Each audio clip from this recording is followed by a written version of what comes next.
Welcome to the Triage Method podcast with me, Gary McGowan, and my co-host, Paddy Farrell. Paddy, how are you this week?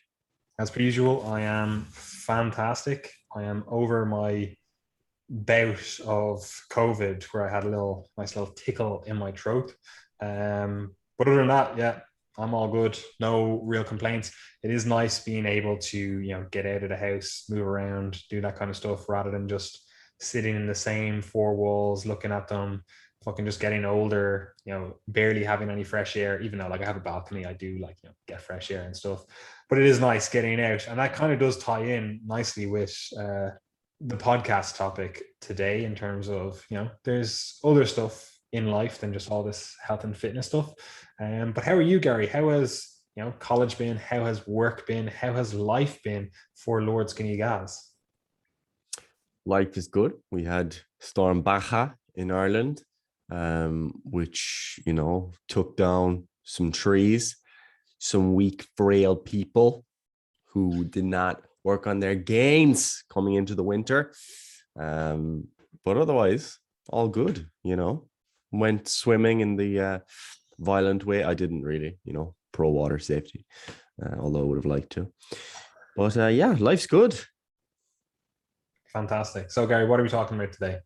Today, we're talking about health again. And over the last few episodes, what we've been talking about is, or in the last episode in particular, the role that training plays in health and what we've been doing for our health. And in this episode, what we want to do is move towards some of the softer elements, or what some people might consider to be soft contributors to health. Some of the things that you don't often actively seek out for the purposes of improving your health. There's not always a very clear blood marker or scan or something that you can measure and assess the effects of these things, but they're still incredibly important.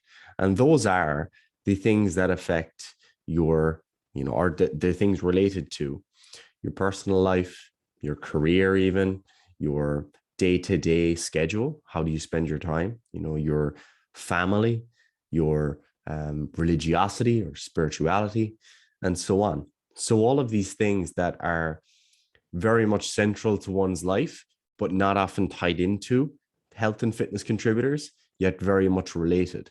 Because not only does your family life, your work life, your religious life, etc., contribute to how well you feel each day, it also contributes to various health-related activities, I guess. Because if you're someone who has, a good support system, a good family that you love, that love you, strong relationships, if you ever do happen to become sick, that's a support system that's there for you. And we know that that's something that is incredibly important, particularly later in life. It also gives you a great sense of meaning in your life. If you've got family, if you've got work that means a lot to you, if you, go to church each week or whatever it happens to be for you, that's something that can really improve your health, both short and long term, and also be protective in cases where you do have an insult to your health and you're trying to get back to baseline. So there's some of the softer elements that we're going to talk about today. Yeah, and this is something that's really important and often just gets lost in the discussion because other things are, easier to discuss or more, like you said, measurable. Like, oh, here, this is a specific blood marker, or, we're in the gym and we're like, oh, how do we get better? Oh, I just add more weight to the bar, or I get leaner, or I get like bigger, or whatever it is. They're very measurable. They're tangible things that we can be like, oh, this is what I'm trying to aim towards, and this is the marker that I'm using, the proxy marker potentially that I'm using to gauge that stuff, right? But there is more to life than just the physique that you have, or even the health that you have. Like, yeah, okay, your health is your wealth. If you're what's the saying where it's like a sick man would give any money to be well again, so like it is the most important thing. But having said that, there are other things than just your nutrition, your sleep habits, and all that kind of stuff that go into making you healthy. And this is obviously especially the case in terms of something like depression, like what you've experienced with, where you might be doing everything right, you might be doing every single thing right, but we're still not in a good position in terms of our mental health. And we know that there's a lot of things that go into mental health, more than just like, oh, what do you eat and do you train? I know everyone always likes to think in the fitness industry it's just a case of, get out there and do a training session and you'll feel good afterwards, and that'll, cure depression, or just go out there and eat a healthy diet, an anti-inflammatory diet, if you will, and that'll cure depression, blah blah blah, all that kind of stuff. You see it all the time in the health and fitness world, but unfortunately there is more to it. It's not just as simple as that, and you are kind of case in point, which we can dive into if you want. We don't have to. But what we're talking about today is, as Gary said, more of those softer things. Like they kind of get almost poo-pooed. They're just kind of like, yeah, we know that's important, but it's fine. Just look after that stuff. But it's never actually talked about. And Gary mentioned quite a few of the things that we'll talk about. But we'll go back and we'll bring this back to where we started all of this discussion in terms of the training, the nutrition, and all that kind of stuff. It starts with having clear and concise goals, right? We have to have clear and concise goals. And this also applies to the, airy fairy stuff that we want to talk about, the softer stuff, all of those things that, again, are contributors to our overall health. We actually have to, first of all, envisage the life that we want to live, right? We actually have to have a clear picture of what that actually looks like. And it's not as easy or as simple to say like, oh yeah, I want to train 4 times per week. I want to be this strong, and I want to, be this fit, and I want to look this certain way, or blah, blah, blah. All of those stuff. We've talked about that, right? Everyone should have that locked down. You want to be clear and concise in your goals, but you have to do more than that.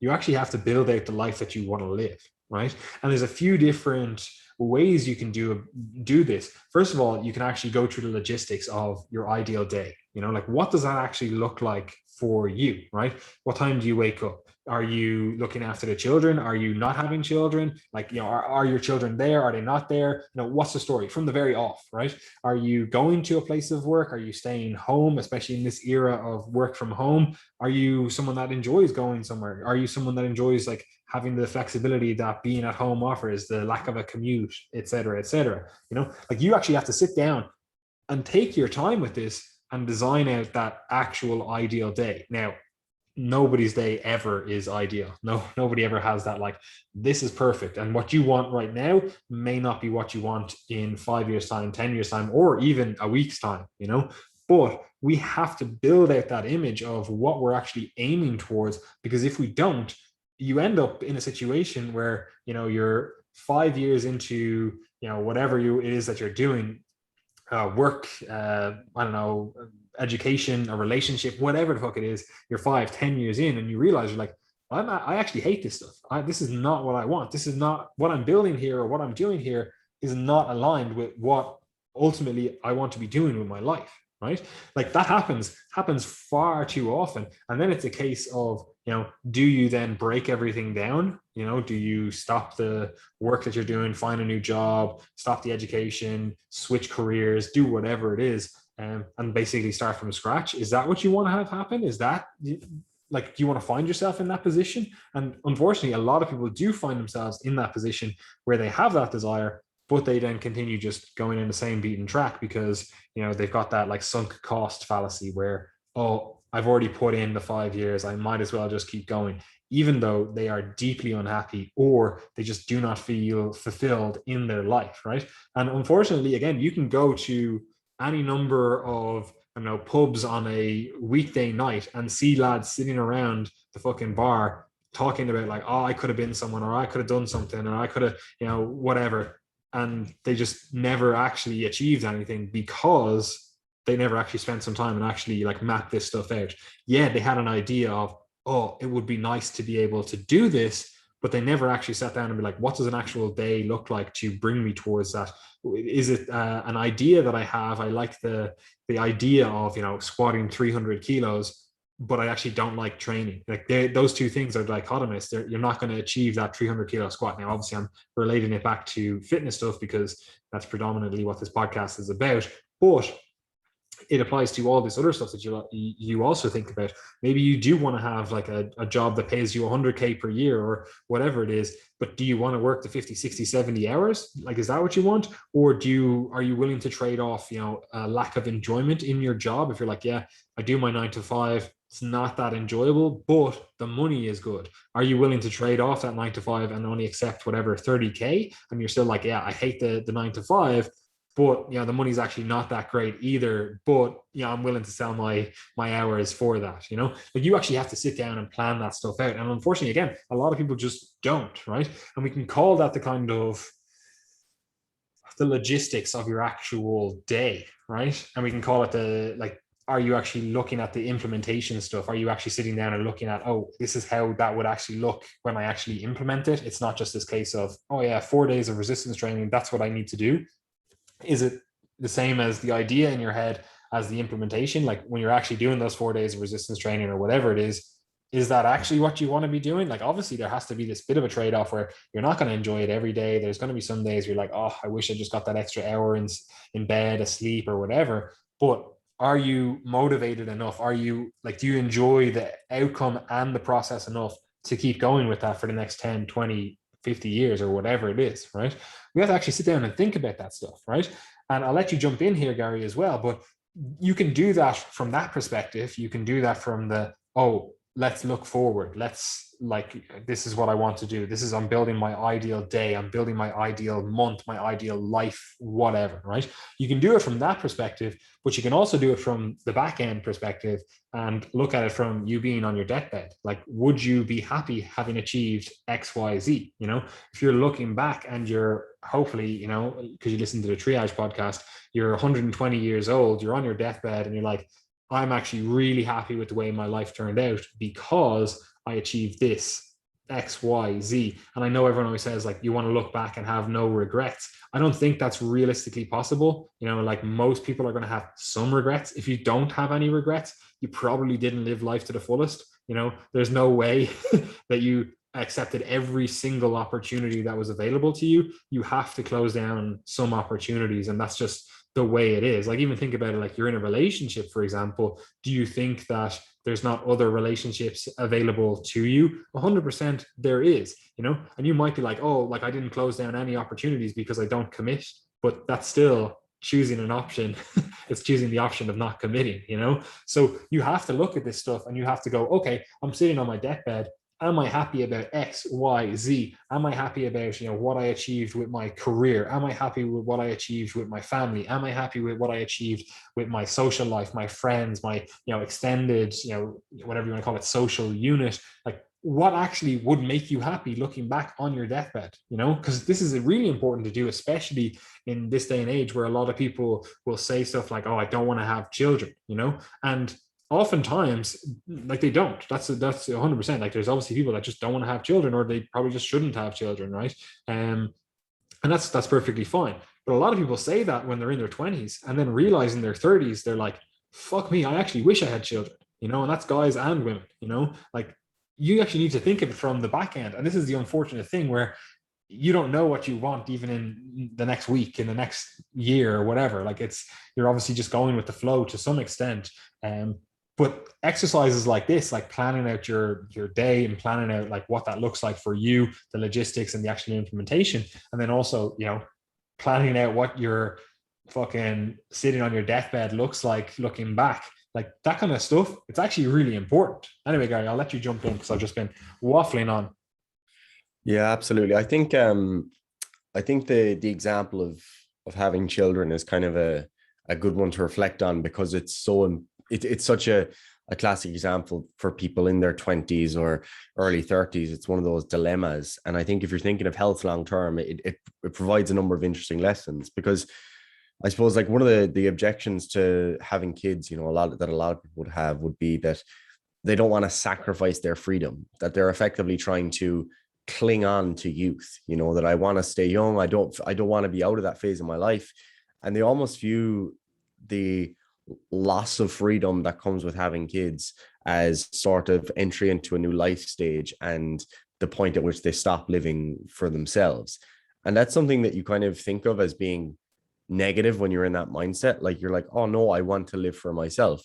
But the flip side of that is that, wouldn't it be even better if you were living for something more than just yourself? Wouldn't that be a nice way of living? And that's something that a lot of people with kids will tell you. You know, you spoke to my own parents about this, and they say that you only grasp it when you have kids. So I don't have personal experience there. But the point there is that there's something that is, you know, above and beyond just living for yourself and being an individual. And that's only something that becomes illuminated later in life. And that's the difficult thing, because especially for us kind of, you know, young, high testosterone males, we're like, I can do whatever I want on my own. You know, I'm a lone wolf or whatever, until you get hit with something, whether it be an illness or a difficult point in life. And you realize that you actually do need your friends. You do need your family. And that was something that I definitely traded off a lot on in my early 20s, when I was kind of more obsessed with the kind of bodybuilding side of things. I was happy to just not spend time with my friends and just, you know, pursue my own path, like prepare my meals, be super disciplined, train all the time, which was really good for me. Like it built me and developed me more than anything else. But there was still a significant trade-off that I wouldn't be willing to accept further along in life, you know, into my 30s, 40s, 50s, you know, having basically no time with friends, you know, not having time to spend with your family and so on. It's a bad mindset to be in. And I remember thinking back to that time, I used to kind of envisage my future. And one of the things that always clicked with me was, am I really going to be this type of person forever, where I just prepare my meals all the time and don't eat with other people? You know, like what about if I have kids and I have a family? Like, am I going to be okay with, you know, having a family dinner? Is that going to be something I'm going to get comfortable with at some point?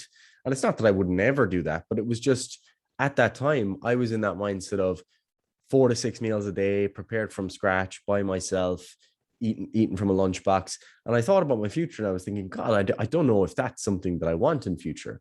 And eventually I drifted away from that. But that's something that will be very intrinsically linked to your health, because if your decisions, although they're healthful from a nutrition perspective, are made at the expense of your social life or the strength of your relationships and your support network, etc., then that's actually something that could have a net negative effect on health long term, despite the fact that if we were to analyze it on a nutrient by nutrient basis, you'd be doing a fantastic job. You know, you'd be satisfying all the things we talked about in the last episode. You're keeping your salt low, you're thinking about your polyphenol intake, all this sort of stuff. That's fantastic. But if you can do that while also having a well integrated life, I guess, into your community, both micro and macro community, then you're doing a far better job. And that's something that you see emerging in a lot of research, where sometimes you see these sort of anomalies related to nutrition in particular regions of the world, or particularly some tribes and stuff like that, where you look at like researchers will be looking at just nutritional epidemiology, where they're trying to study the role of nutrition in health. But it's when you really look at the context of the nutrition that you really see why certain practices are healthful. A classic example of that would be, you know, things like the Mediterranean diet. You know, people will often ask, oh, what's the Mediterranean diet? And they'll list out the characteristics, and they'll say, oh, it has red wine and it has this, that, and the other. But the things that are not often discussed from a nutrition perspective are the fact that there's very often in some of the area studies, there's a heavy emphasis on, you know, family meal time, that, you know, you're sitting down, you're having this meal slowly, you're sitting down for a couple of hours, you're sipping at your wine. It's not the same as consuming this same amount of nutrition in like a binge eating context on your own, watching Netflix and then downing a bottle of wine. Like, it's not the same context overall. And that's something you see consistently in the research outside of nutrition, that when you look at loneliness and social isolation, that predicts basically worse outcomes for every disease state, maybe other than communicable disease, because you're not with anyone, you're probably not going to catch any viruses or whatever. But in general, for heart disease, neurological disease, etc., if you're isolated and you're not part of a community and you're lonely, and even perceived loneliness is something that tends to even supersede actual loneliness, the psychological dimension of that, that's something that predicts much worse health outcomes long term. So even if you're doing all this lone wolf stuff, dedicated to your exercise, dedicated to your nutrition, you're doing it all alone, and there's nothing else other than you counting your macros and counting your reps, that might leave some gaps in your health approach long term. 100%. And I think we will get back to talking about community a bit more in a second, but I do want to just pick up on something where it's kind of a dichotomy, right? Because you do actually have to spend some time alone, right? And what I mean by this is you have to be introspective. You have to spend some time and actually think about what your values are, think about what your, again, purpose in this world is. And that requires some alone time to think about that. But I don't think you become a fully integrated human unless you actually integrate those thoughts into the community. Like they often say this, where, your thoughts are not real until you speak them. Like there's oftentimes you'll hear that in different religions. It's like you have to say the magic words. You can't just think them. And like you have to speak the prayers or whatever. And the reason for that in a lot of cases is because humans, like the brain of a human developed, and you could argue this a few ways, but it developed to communicate, right? Like we're not designed to just think on our own, right? We're designed to communicate. We're designed to talk together. And that's the only way. Like you think about the difference between you learning a topic, right? You learn the topic, you read it off, you do all the stuff, and you're like, right, that's squared away in my brain. But then when you actually try to communicate it, you start realizing you're like, oh, actually, there's a gap in my knowledge here. And that could be, spoken word, or it could be just writing it down.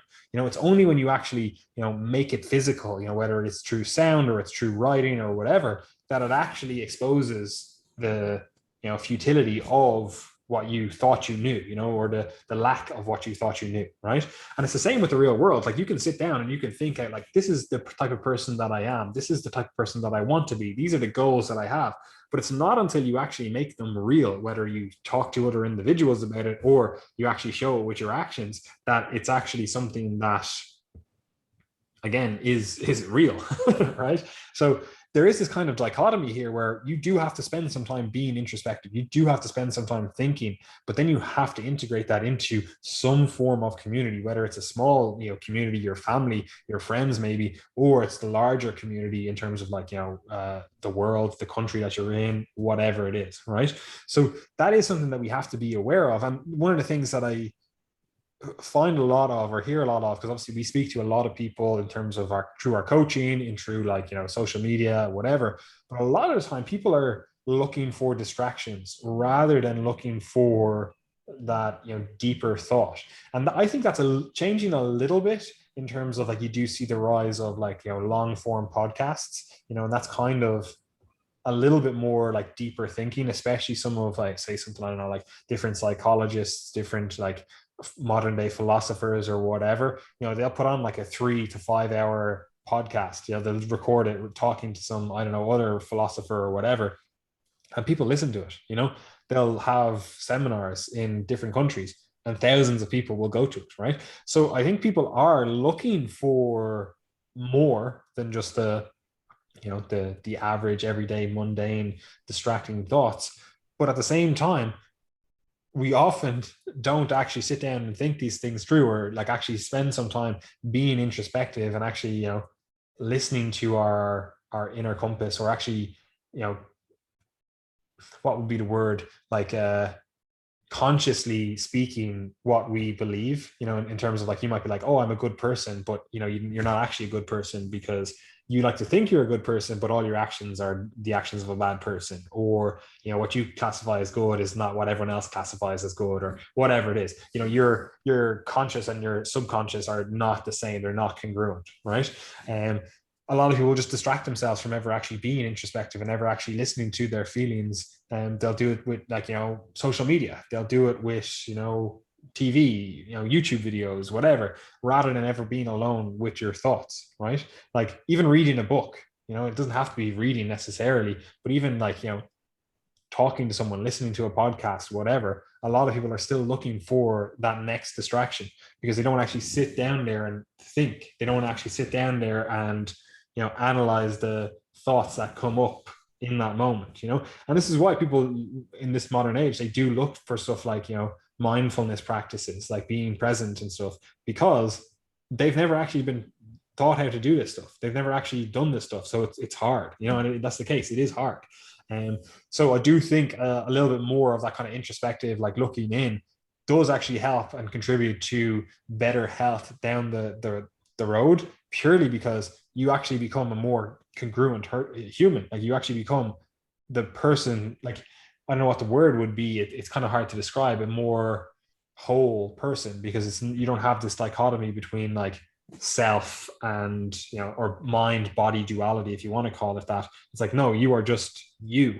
You're actually fully integrated in terms of, you know, there's no dichotomy here. You're not caught out in a lie between your actions and your thoughts, or like what you want and what you do and all that kind of stuff. You've actually spent some time and you've, you know, aligned those two things together. Does that make sense, or am I just going off on a fucking mad one? No, it definitely does. And I think that that's something that actually so much like strengthens your, not necessarily self-esteem or sense of self-worth when, yeah, your sense of self-worth is fine when those two things do actually come together, when you can actually say to yourself that my idea of who I am is the same as it is acted out in the world. And I think the best way to think about, or the way I often think about that is, you know, would others describe me in the same way that I think like that I would describe myself? Like, is that how they see me? And I think that's something that's There's interesting. another one on that that's actually, you know, equally as good. And I can't remember who said it originally. I know Jordan Peterson basically repeated it recently, or Jordan Peters, whichever one it is. I can never remember between the Jack guy Jordan and Peters. Jordan Peters. But anyway, whichever one it is, the non-jacked one. Jordan Peterson. Yes.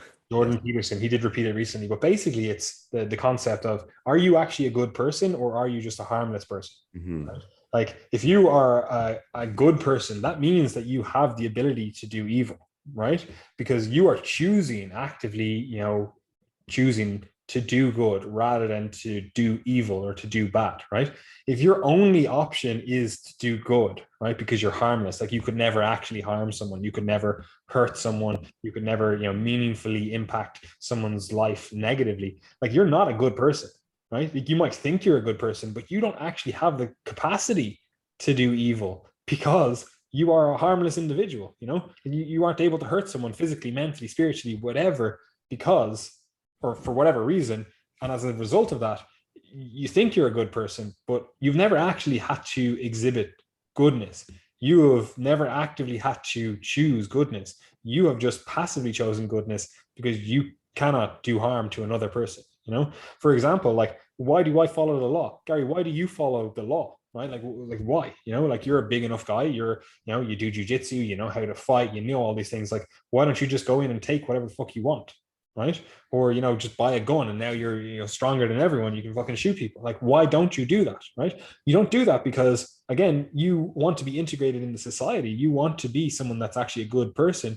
And yeah, okay, there's downsides to that, like every trade-off or every deal, there's a trade-off, you know, but you've chosen that path. And I know a lot of people obviously would also say like, oh, I've chosen the path not to buy a gun or not to do whatever. But in reality, again, you wouldn't know where to get a gun, you wouldn't know where to do any of this stuff, because again, you are just passively going along with the fact that you are harmless, you know.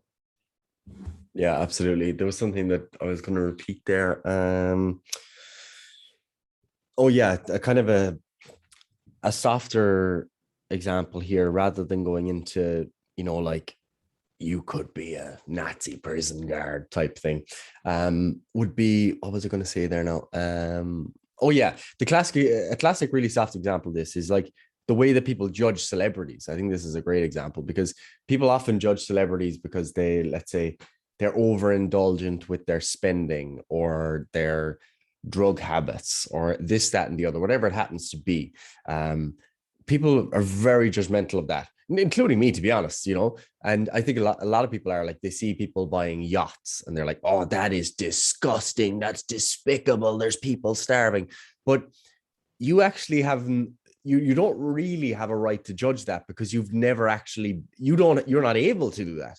Like saying that you wouldn't do that is irrelevant because you're not able, like you do not have the money. You do not have the choices, the resources to be able to do that. It's very similar to the violence People example. like, they win the lotto and all of a sudden it's like Yeah, hookers and blow, you're the worst. Yeah. People just absolutely blow all the money that they win, and it's funny because people often think that like there's a certain point at which then I would become a philanthropist, right? Like you win €100. What would you do with that? You're like, oh, I'd go and buy myself some new shoes, and then okay, €500. Oh, I've been thinking about upgrading my laptop. Okay, what about 1,000? Oh, I do need a new iPhone.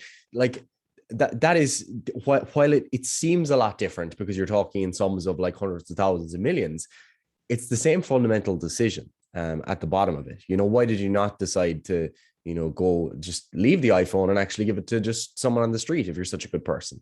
Because the reality is that we're not always as good as we like to think, or at least we would struggle more with those difficult decisions if we had the resources to have to make those decisions. So it's very easy to sit back and judge others who have the capacity to do certain things that you're not actually able to do. And often we're most judgmental of those people because we know that the more pedestrian decisions that we all have to make each day, we struggle with them. It's one of the reasons that if you go to confession on a Saturday in any Catholic church, you'll see that there's plenty of people going to confess their sins because there's lots of people that are doing things that they know go against their conscience each week or each month or whatever. And that's the same for anyone, whether you're religious or not, So that's something that is, as I was getting back to, I was going to tie it to a fitness example where when your kind of sense of who you are and yourself, when that's really well integrated with how you're acting in the world and how other people would describe you from outside, that really strengthens your self-worth. A classic example related to fitness is when, like, I have a number of clients who are trainers themselves and advise other people about nutrition all the time and have great nutrition knowledge, but they really struggle with things like binge eating and their relationship with food. And that's such a difficult thing for them to take because they feel like the way they're acting in the world is discordant with their sense of self, because their sense of self is, I'm the health guy, I'm the nutrition guy, and that's who I am, but I can't keep it together. So that's something that's actually quite difficult for people to reconcile. And that's not to say that there's a specific fault or blame to be put on them, because it's a difficult thing. People go through significant struggles with their relationship with food, and that's something that can be difficult to overcome. But that example could be put into many other areas of life. Some people will consider themselves to be, hard workers, motivated, disciplined people, and they'll put that image out online, for example, on social media. But then if you were to actually go to their workplace and ask people what they think of their performance in work, they might say, he's always on his phone posting quotes and stuff. He's never working, And if you can get those two things to act together, I think that really can strengthen your sense of self-worth, make you a more happy person probably, and give you a bit more stability in your life. 100%. And just a further one as well with that, and you did kind of mention it, it is like, reading books as if you are the bad guy, or reading books as if, especially historical narratives, where you're like, oh, what would I do in this situation? And I don't just mean that, like, you're watching a movie and you're like, well, what would you do in that case? It's like that kind of like throwaway type question. I mean, like actually sitting down and being like, okay, well, look, let's actually go through the scenario here. Again, you're a German and you have Jewish neighbors and they've always been a little bit richer than you. You've always been a little bit envious of them. Then the Nazis come around and they're like, you know what, all your hardships are because of the Jews. That's, it's their fault, right? And you're kind of like, oh, you know what, actually, I can get down with that because it absolves me of my sins. I don't have to, like, the hardships are not because of me, it's because of them. It's the other person that caused it.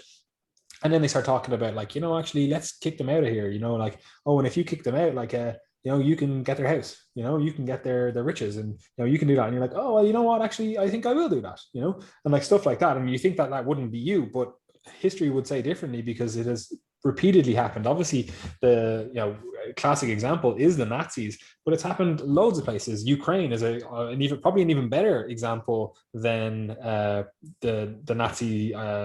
Whatever you want to call it, Holocaust. like Ukraine is probably a better example. It also happened even in like stuff like the Balkans in the 1990s. It was very fractured society. Like, how would you react? Like, you might have gone to school with some people, but now you're the enemy or they're the enemy. It's like, how do you react? Like, what are your thought process? What is your thought process now? Because again, it comes back to that. It's very easy to believe you are someone when you've never actually have to had that or have never actually had that challenged. It's never actually been put to the test. It's just a case of, oh yeah, I would do better if it was me. Like, oh yeah, it would be easy. But in reality, it wouldn't be, right? So that's another example. But bringing it back to the overall topic of the podcast, you do need to spend some time and actually be a bit introspective and actually, again, integrate this mind body duality into a fucking coherent human, right? And you're never going to get it perfect. I'm not saying like me or Gary are bastions of perfection for sure. I know both of us are actually idiots, but we spend some time, we've thought about this stuff, like we read books, we do stuff, so I would like to think that we are a bit more integrated than a lot of other people, and especially because we do talk to a lot of other people and we see these things time and time again. And even though our coaching is more focused on the health and fitness side, oftentimes, and again, you can read this through our testimonials and stuff, you'll see people say stuff like, oh, I'm actually doing better in life now, I'm actually doing better with X, Y, and Z. That's beyond the scope of just the like calories and macros and here's your workout program. Like, there is more to it, right? So one thing, because we've been talking for quite a while, and this, I feel like we've just gone a little bit of a round and circle here. I want to go back to the social aspect, because I think this is actually something that people just completely forget about, and I would argue that it's probably a good portion of the health contributing whatever of a lot of activities. And it is the social aspect of those activities. Like if you go to the gym, yeah, obviously going to the gym is fantastic for your health. You lift some weights, you do some cardio, blah, blah, blah. But if you do that and you feel like you're part of a community in that gym, you have the same people that you see every day, you say hello to them, fucking Terry over there helps you with, whatever, your incline bench, he gives you a spot, him, you know what he's working towards, his family, his wife comes in, half an hour later than him after she dropped off the kids, or, whatever it is, you start knowing other people in this community here in terms of the gym. Like, that's a much more health promoting environment than you're just this random anonymous person, this face in the gym. The people that work in the gym, they don't even like recognize you, they don't even like, you give you the nod, hey, what's up, it's like you're humans, and you're not interacting together. And that's stuff that you see a lot in like bigger cities. Like, obviously I'm living in London now, and you do see that a lot, where you see just like faceless individuals, and they look it like, you can actually almost feel it off them, where they haven't had a positive interaction with another human just randomly in weeks, months, and they could be living at home on their own, working from home. Maybe they do this, whatever, they go out here, they don't interact with people, and as a result, like, you can almost feel that off them. Like, it's weird, right? So like, you need to be integrated into your community, whether that is, again, even stuff like going to the gym. Like, I've talked about it before on the podcast, but like stuff that I do, because again, I moved country, so I'm disconnected from my usual support network, can't even speak today, my friends, my family, etc. Like, I go to the gym, I say hello to people, give a nod, even if it's just that, oh, you finished using this machine, you're actually talking to other human beings, and it is something that, again, you build friendships over time. Then, the same way I go to jiu-jitsu, so it's a bit more intimate than just saying, are you using that machine, when you're like choking people out, they're choking you. But you do start, it's weird, because it's like you become more happy. Which, it's weird to say, where you're just like, it just is the thing. You interact with more humans, and all of a sudden you're happier. And I know that's probably, it stops at a certain point, especially if you work in retail or something, like, you interact with more humans, you probably hate your life more. But up to a certain extent, like, interacting with other human beings and actually having fun with them, it is it is enjoyable. It actually contributes to your health. Like you definitely feel healthier. And I know feeling isn't everything, but that's what we're talking about in this episode.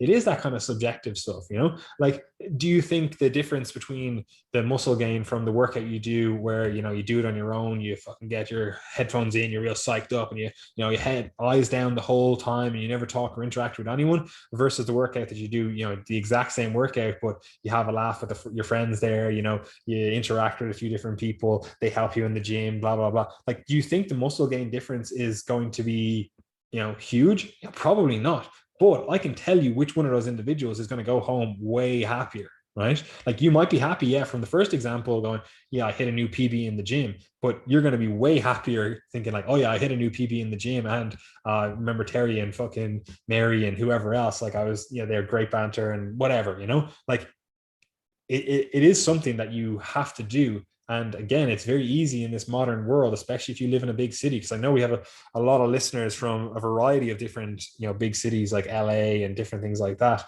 where it is very easy to become a faceless individual. And you might think, again, like you're hunting down your success, you're an entrepreneur, you're a lone wolf, blah, blah, blah.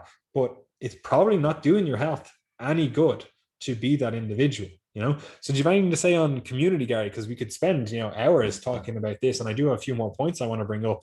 But what are your thoughts there?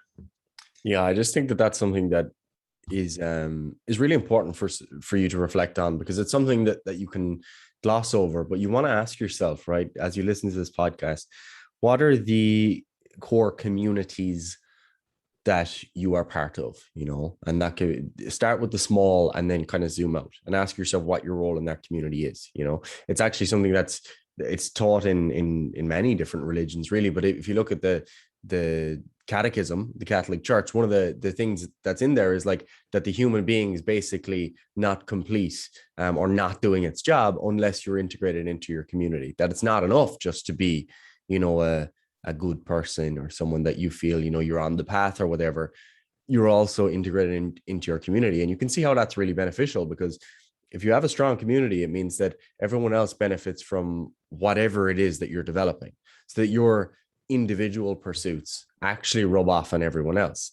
And then you can't do everything, so their individual pursuits then rub off on you. And that's something that's really beneficial, whether it's in a sport like jiu-jitsu, where you've been working on, you know, heel hooks and leg attacks, and someone else has been working on kimura traps or something like that, and you benefit from each other, you know. Or you're really interested in history and someone else is really interested in geology, and boom, you learn from them. You know, they're the types of things that are really important long term. For even if you're just focused on your own development, it's still something that helps. So be part of the community and ask yourself what those communities are. So is it your sporting community? Is it the community, even if it's going to the pub, you know, on a Friday night, that there's the same people each week that you meet up with and you play darts or you watch the football or whatever it happens to be? Those types of things are often key sources of meaning for people in Ireland, particularly rural Ireland.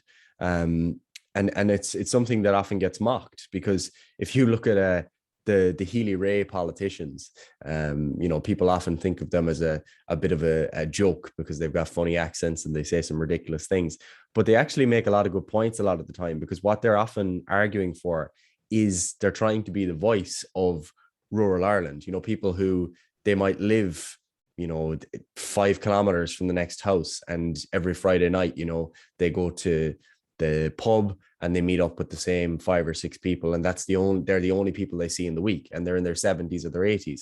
And obviously drink driving bans and everything that came in would have significantly impacted their ability to meet up with those people and to have their role in the community. And while drink driving bans are certainly a net positive, the example that they're often arguing for is the fact that, well, this is actually really important for these people. So if you were to just look at, you know, going to the pub, drinking alcohol as a bad thing, and you view that as a bad thing, if that's your only source of community, that's actually something that's probably a net positive long term.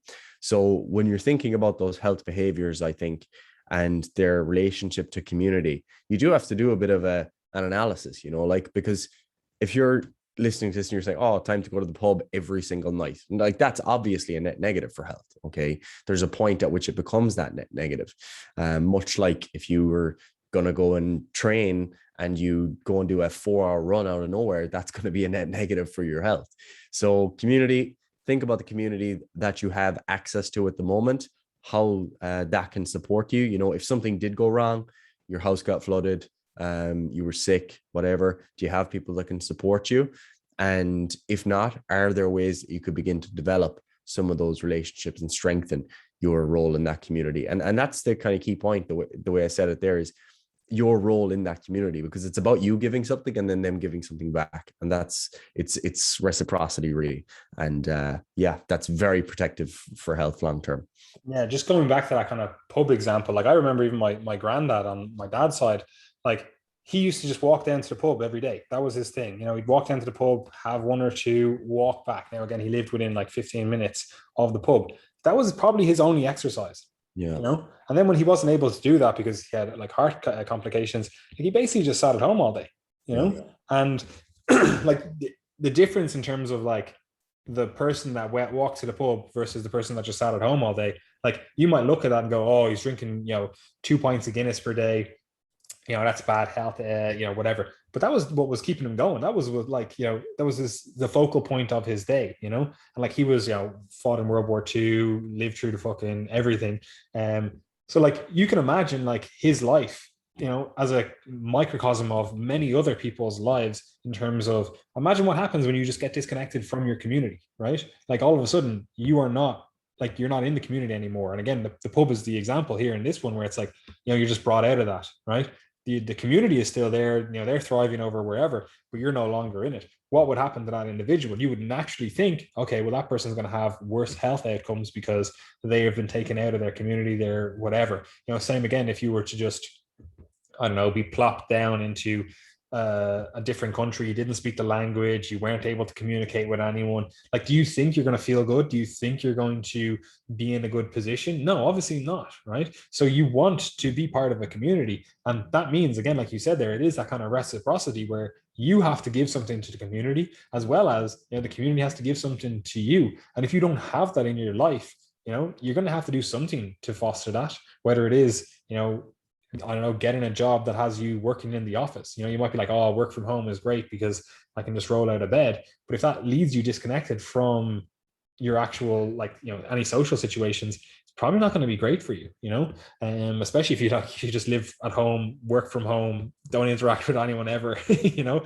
like that's probably not going to be great for you long term, right? So you want to be integrated into a community. You want to have some sort of social circle, whether it is, you know, family, like the traditional, like that kind of nuclear family and extended nuclear family has been for eons the way, you know, humans have, you know, lived. And, you know, they've obviously then been integrated into, you know, a smaller community of like, you know, like-minded individuals, oftentimes, you know, a village or whatever, and they all work in the same area, they all do the same kind of things. Not great from an economic standpoint, because, you know, it takes one tragedy and then the whole fucking industry and the whole town is gone or whatever. But it is great from a cohesion perspective in terms of, you know, everyone knows everyone's business and everyone's willing to help everyone else, right?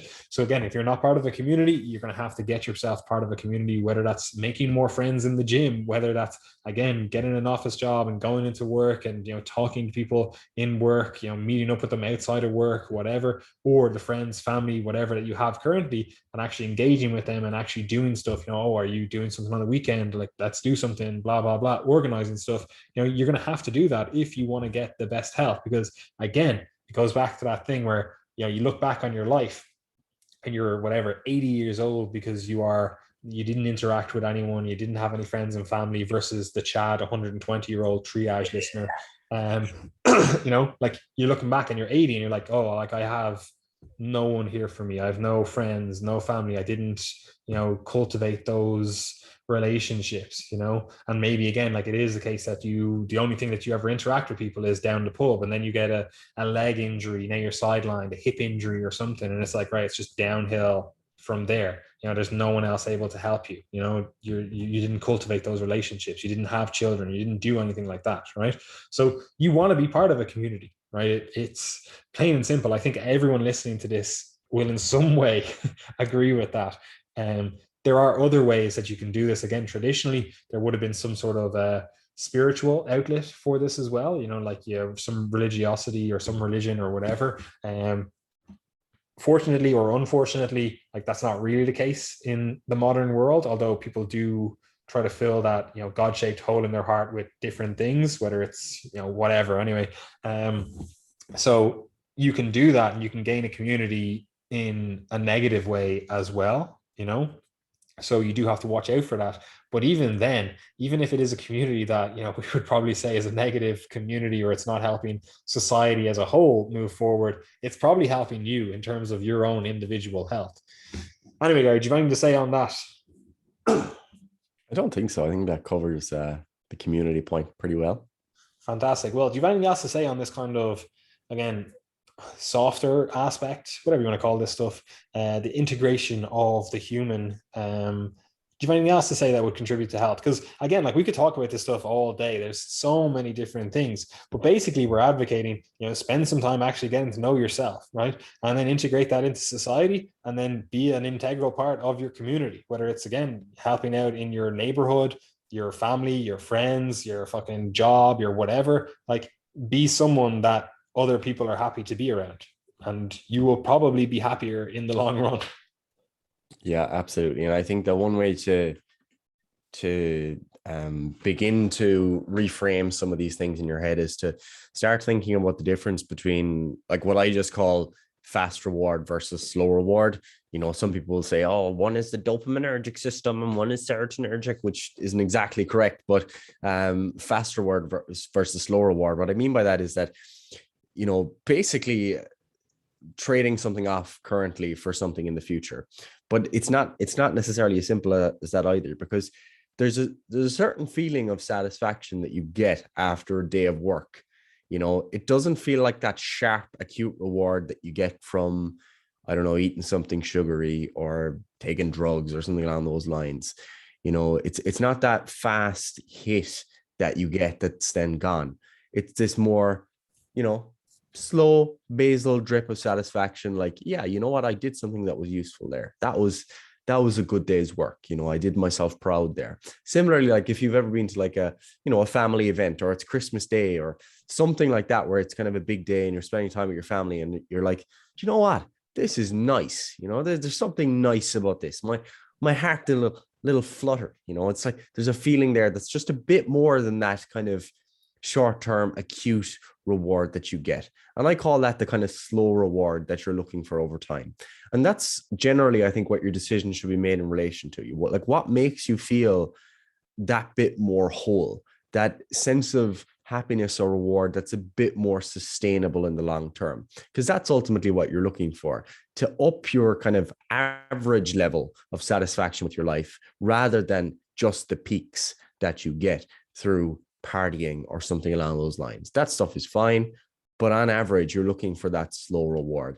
And I think that can help you to just reconceptualize your life a little bit. At least that helps me, because when I think about that, I'm like, right, actually, those slow rewards tend to come from things like, going home and spending time with my family, or spending time with my girlfriend, or when I think about having kids, like that's like the ultimate thing for me. That's the thing that matters more than anything else in my life, is like I want kids, and that I know is going to produce a lot of that slow reward. It's something that over time is going to make my life better, I hope. And none of those peaks or none of at no kind of average level is that going to be greater than the peak reward I could get if I don't know, went out partying and took loads of cocaine or something. Clearly that's something that's more rewarding in the short term. Or spending a lot. No, I haven't, but I'd say it probably would be quite the spike. Or spending all your money on something, or just going drinking all day with friends at a pool or something. Like cool, yeah, rewarding, has its place. But over the long term, what's going to give you that slow reward? And I think when you're making decisions about your life, I think that's really what can start to just allow you to make better decisions. Yeah, it's like that kind of full reward. Like you feel full after it. You're like, I feel like that it has contributed to building something, right? Yeah. Versus that emptiness where you're just like, yeah, that was cool, that was nice, that was enjoyable, but there's nothing. It's almost like instead of getting the crash after or some degree of sense of guilt. It's almost like it potentiates more of that. It potentiates you actually living better going forward, because you're like, you know what, that actually reminded me of why I live the way I live, and that, you know, these people actually mean a lot to me. So I'm going to make a bit more effort now in future to do more of this type of stuff. So that is a kind of a potentiating effect rather than a bit of a regressive effect where, you know, if you go out drinking alcohol and you drinking all day, the next day, how do you feel? You feel crap. And the only way that you could potentially overcome that would be to go drinking again and then feel even worse, you know? So it's regressive in a sense. There's no way that you can build on that unless you just go along the hierarchy of drugs, or the what do they call it, the hedonic treadmill, as people say, you know, go from buying €100 shoes to 200 to 300 to 400, etc. So it's regressive in its effects rather than potentiating a better life long term. 100%. Anyway, I reckon we just wrap it up here, because Yep. we've covered a lot. I know this isn't exactly the most actionable podcast. Basically, go out, make a community or integrate into a community after you've spent some time integrating the fucking mind body duality into an actual coherent human. But yeah, other than that, Gary, do you have anything else to say or to wrap this up? No, I think that's all good. If you need help with your health and fitness, of course, we do have coaching that we offer from all of our coaches. So if you'd like to work with us, you can get in touch. The information will be in the description box below. This episode will be released on the 10th, 11th, 12th, 13th of December. So realistically, you know, sign up this week or else it'll be the new year. That's basically, you know, going to be our busiest time of year. So the best option for you if you're looking to start in the new year is to apply right now. We'll get all the logistics out of the way in the meantime in terms of questionnaires and allocating you to your coach, all that sort of stuff. And then boom, you'll be ready to go. Okay, so no messing around. Let us know if you're interested. We have the Coaches Corner as well, where we provide coaches with education. So if you'd like to increase your education, we're always posting new content there and updating old content, so you can subscribe to that. And we also post a lot of free content if you're interested in your education.